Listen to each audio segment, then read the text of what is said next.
If you're a studio artist, the idea of building your own website can feel intimidating. It can feel like stepping into a different world, a technical world, one that seems disconnected from everything you know, from painting and sculpture and photography. But here's the truth: a website isn't magic, and it's not software engineering, it's not Silicon Valley, it's structure. And as artists, you already understand structure. You understand composition. You understand hierarchy. You understand spacing. You understand framing. HTML and CSS are simply tools for arranging that space in a digital environment. That's it. In this series, I'm not going to teach you how to become a programmer. I'm not qualified to do that. I'm going to teach you how to build a clean, minimal, professional digital structure around your work. Because your portfolio is not about decoration. It's about clarity. It's about getting you hired as a professional artist. It's about getting your work featured in a gallery. It's about presenting your work in a way that respects it. Most artist portfolio websites fail for one simple reason: they're visually chaotic. They lack hierarchy and spacing. They have no intention. It's not because the artist isn't talented, it's because they never really considered the structure of what they were building. So, we're going to start at the foundation. We're going to build a portfolio site from scratch using only HTML, which controls the structure, and CSS, which controls the layout and appearance. No templates and no drag and drop builders. I mean, sure, you could be like every other artist and go build a cookie cutter website on one of those. I'm not even going to mention them, but everyone knows where they are. But they're all the same. They're just a template. You just, I don't know. If you want to be like everybody else, you can go do that. But you don't have to be. No complicated frameworks. No unnecessary tools. Just clean structure. We'll start with the most basic valid web page. Hello World. And then we'll add images. Then we'll build a gallery grid. And then we'll refine spacing and typography so it looks professional. And once you understand the structure, we'll talk about how AI can be used to help you accelerate the process without replacing your thinking.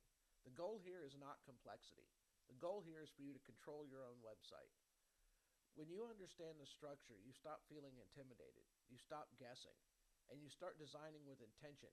So, if you're a studio artist who has avoided building your own website because it felt too technical, this is where we fix that. Let's get started.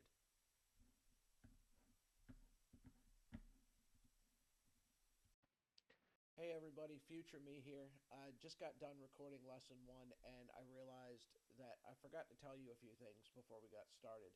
One is you're going to need an IDE, a development environment. So you can technically design a website in a text editor, but this is like a text editor on steroids.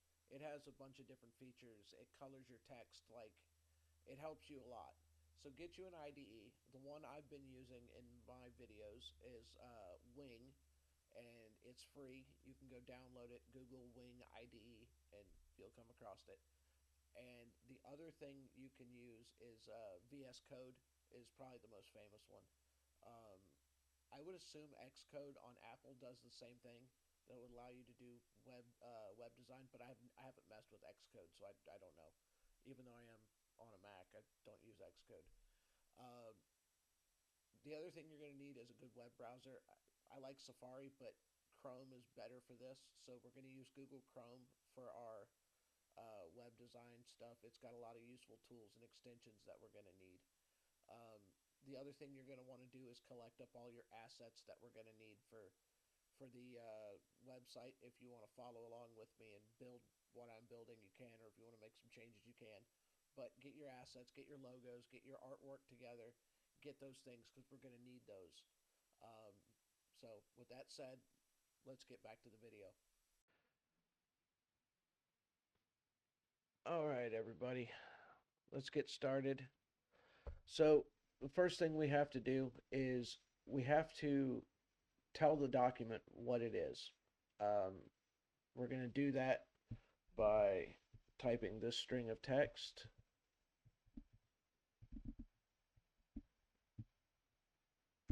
That tells our document what we are, that we're an HTML document. So the next thing we have to do is we have to tell it what language we're going to use.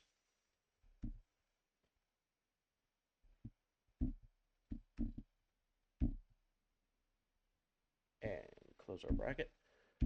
Now we have to create the head of the document, which is some basic metadata and the part of the document that tells the tab title what to be. So like portfolio website or facebook.com or whatever. This determines what the top of the tab says and some about how the document behaves. So we're going to tell it to use character set UTF-8 set.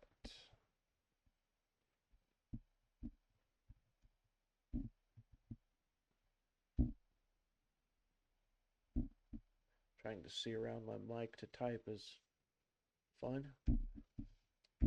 Now this is where we tell the browser what it's doing, and we're going to create a viewport so we can see what goes on, and we're going to tell it what the content device width is.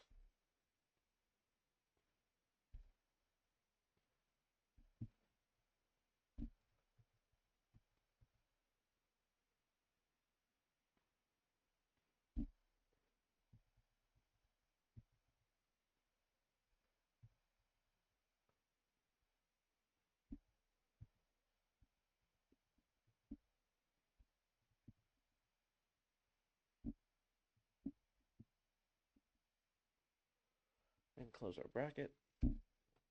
Now we have got some things going on that we need to fix. So I didn't put the head tag in, first of all. That is a problem. So go back up here. Okay, and then we need to tab this over because HTML is tab dependent. And now we will tell the browser what its title is.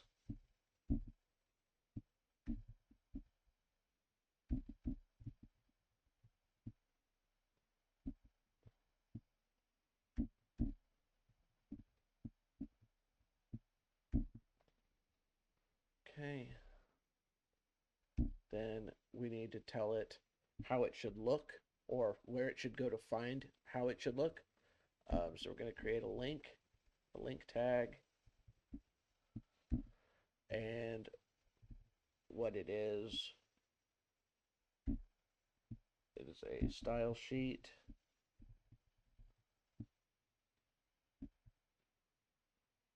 And where to find it.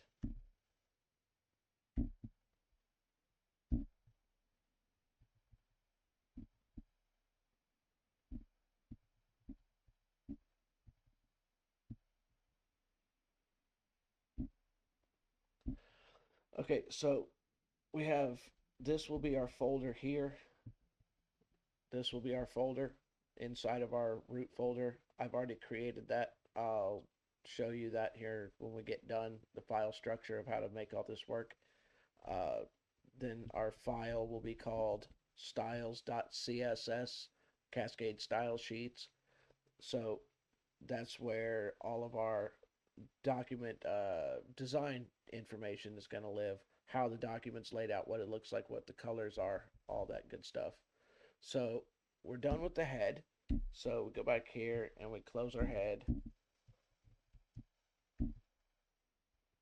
So now we need a body. So we need the actual body of the document. So we're going to create that. And then in there, we're going to do something called an H1 tag. So H1 is the largest heading that you can have. We don't really have a header in this document yet. We'll get there eventually.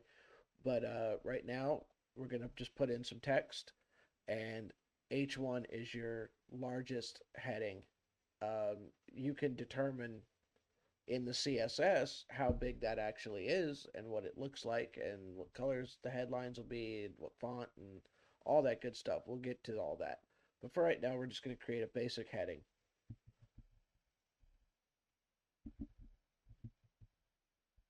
Hello world. And close our tag. And that's all we're going to put in our body for right now. We are getting just the bare bones basic what we need here. And then so that should go here and that and that. Close the HTML tag and save our document. So what you'll eventually do once you're done with this, you got it created. I already have the document created and saved, but you would come over here, you would hit save as, you would pick your folder. So we have our folder in our documents here called demo website. That's going to be our root. I've created a sub file called styles where our style sheet's going to live. And we have index.html. So we're going to go ahead and save that. Yes, I want to replace it. And there we go. So now, if I come down here, okay, so why do we have, that's why. Okay, so we have run into our first lesson in troubleshooting. So if you notice over here on our web browser where we have our hello world, we have part of our HTML document showing. Now, why is that? So we have used improper syntax in our link. So I've done this over here and it looks like, any of the other tags, but the way a link tag works is not like that. The way this needs to work is that needs to go there. Whoops.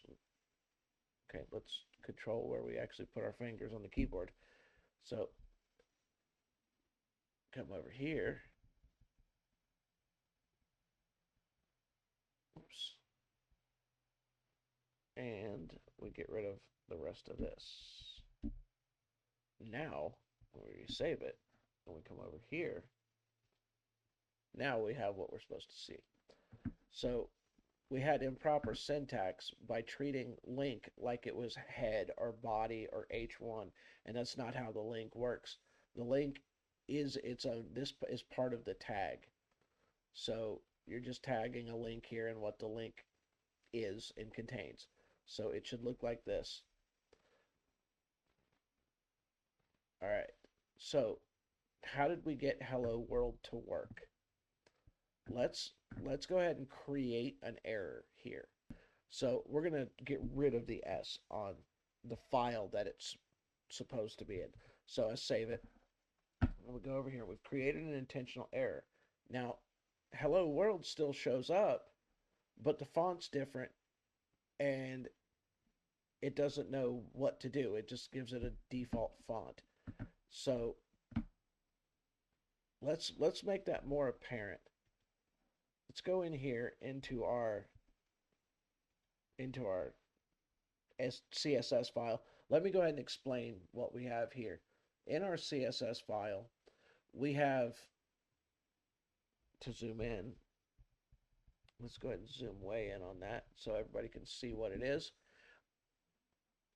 We have a font family, and it's looking for font family Arial, which it had before we created our intentional error. So let's add a background color of, let's just give it,